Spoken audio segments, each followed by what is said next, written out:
વાડ ચીબડા ગળે ત્યારે કોને કહેવું? આ આખી સ્થિતિ થઈ છે અત્યારે ગુજરાત ભાજપમાં. ભાજપના મંત્રી અને એ મંત્રીના દીકરાઓએ કરોડોનું કૌભાંડ કરી નાખ્યું.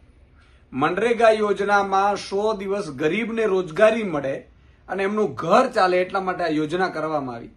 મંત્રીની જવાબદારી હોય કે પોતાના જિલ્લામાં એ યોજના વ્યવસ્થિત રીતે લાગુ પડે ને ગરીબોને, વંચિતો, શોષિતો છે એને કામ મળે અને એમને પૈસા મળે. પરંતુ મંત્રીજીના દીકરાઓએ એજન્સીઓમાં ભાગીદારી કરી, એજન્સીઓ બનાવી અને એજન્સીઓમાં કરોડો રૂપિયા ઉપાડી લીધા, કામ જ ન કર્યું. અને મજાની વાત તો એ છે કે આ મંત્રીજી ઉપર વારંવાર આરોપો થયા છે.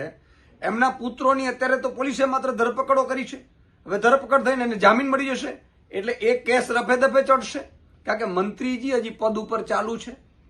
ભાઈ, મંત્રીની પરવાનગી વગર એવા કયા દીકરાને અધિકારીઓ માનવાના છે? તો મંત્રીજીના દીકરા અને અધિકારીઓ મિલીભગતથી કરોડો રૂપિયાનો ગુજરાતના જનતાના ટેક્સના પૈસા જે ગરીબો માટે આપવામાં આવવાના હતા મનરેગા યોજનામાં, એ તમે ખાઈ ગયા, કામ કર્યા વગર ખાઈ ગયા. અને મંત્રીના આશીર્વાદ, છુપા આશીર્વાદ વગર હોઈ શકે?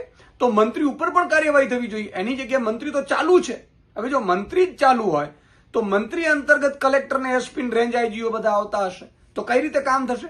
બીજું કે વારંવાર ઈડી, સીબીઆઈની આપણે વાતો કરવામાં આવે છે 25-50 લાખના વ્યવહારોમાં. અહીંયા કરોડો રૂપિયાનો, 100-200 કરોડનું કૌભાંડ થઈ શકે એવી સ્થિતિમાં છે. તો ઈડી ક્યાં ગઈ છે?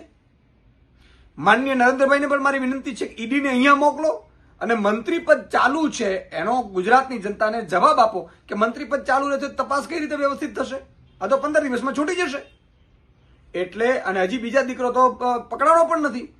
એટલે સ્પષ્ટપણે વાડ ચીબડા ગળેવી સ્થિતિ છે. ભાજપની સરકારો અને ભાજપના નેતાઓ અત્યારે લૂંટ મચાવે છે.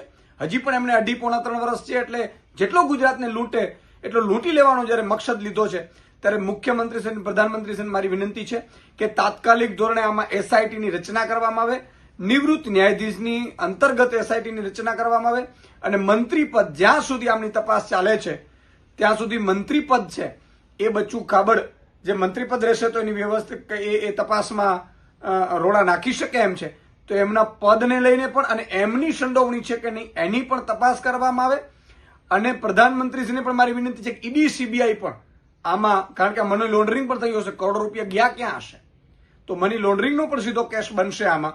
તો ઈડી પણ અહીંયા કાર્યવાહી કરે એવી અમારી માંગ છે.